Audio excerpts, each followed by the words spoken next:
Good morning, beautiful people. I hope you had an awesome weekend. So real quick, just so you know what's going on, we are starting Unit 6. So if you want to go ahead and grab your workbook and turn to page 191, pause if you need time to do that. You also may want to grab a little notebook. Sorry, I'm trying to get my camera adjusted. Pencil, pen, something to take some notes with. Because this week's lesson, since we're starting division, I'm going to have longer videos. And we're going to start with like little mini lessons as if you were coming to the carpet in our classroom. So I'm going to give you some information and then I'll explain your assignment and you can get that completed. Okay, so take a minute, pause what you need, pause the video, grab what you need, and then when you're ready, go ahead and get started. Okay, so I'm going to try to... Thank goodness there's a cloud there. Hopefully you can see. If not, I will also be telling you what it says. But it says using fact families with division. So that's the title for your notes. Okay? So think about the word fact family. Fact family is your multiplication facts that are related. So write that down. Again, pause if you need to. But it says multiplication facts that are related. That is what a fact family is. Okay, example. 6 times 7 equals what? 42. In the family though, relationship. Think about your family. You have a mom, dad, brother, sister, cousin. That's your family. Grandma, aunt, uncle. So think about what's related. 6 times 7 equals 42. Well, you also have 7 times 6 equals 42. So for every fact family, there's 2 multiplication problems because you can reverse them and get the same answer. Okay? However, you also have 2 division problems. So you can reverse this. 42 divided by 6 equals 7. It's a fact family. They are related. What do you think the other fact family would be? 42 divided by 7 equals 6. So you have to use fact families when you're working with division. Okay? It's very important. This is why I'm so hard on y'all to do your extra math. Because your facts, if you don't know your facts, it makes it a little bit more challenging. It's not impossible, but it will just take you a little bit longer. Okay? Now, this is the easy version. We know, where'd my eraser? We know that they always make it more complicated on us.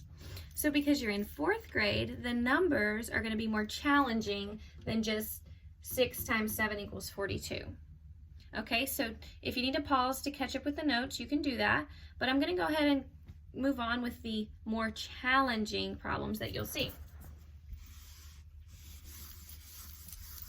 Okay, so don't write this part, but we know that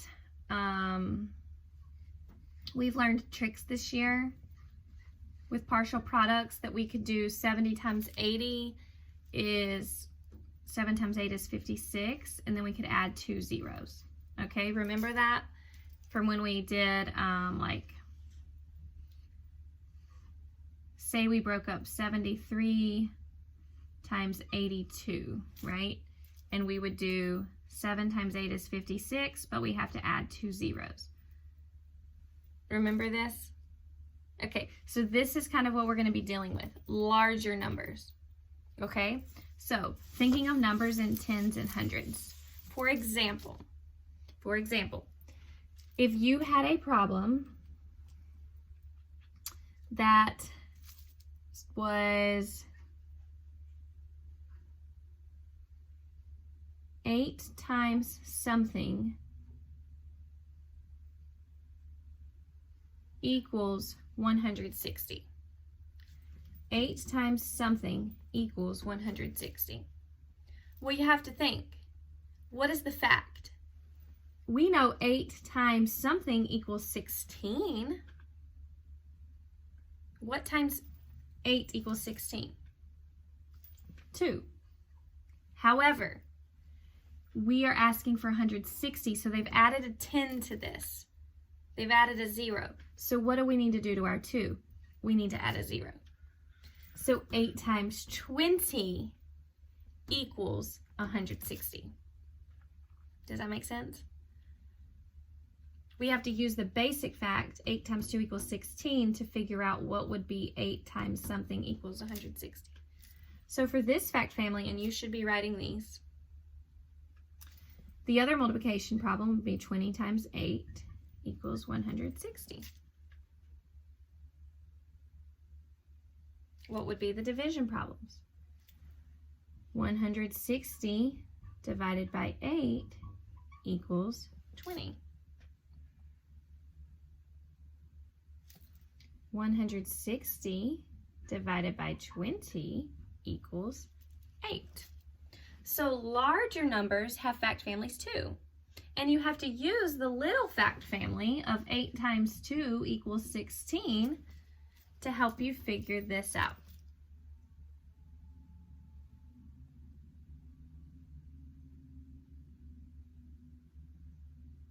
Okay?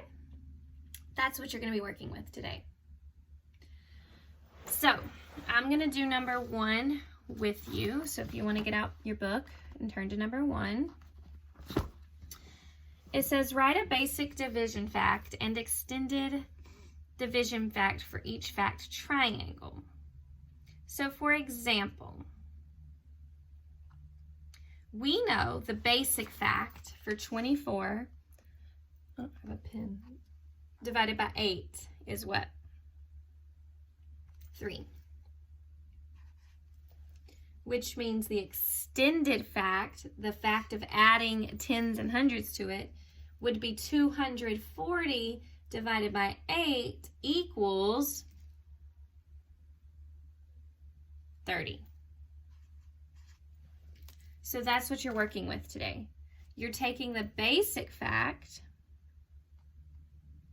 and then making an extended fact. So we started with a basic fact family, 8 times 2 equals 16, and then we had to do an extended fact. Okay? For number 7, you need to use your ACE strategy. So you need to answer the question, cite evidence, and elaborate. Okay? The only other thing you should be doing today for math is a set of math boxes. So remember, you're doing extra math, page 191, and a set of math boxes for math today. Sorry, lost my train of thought.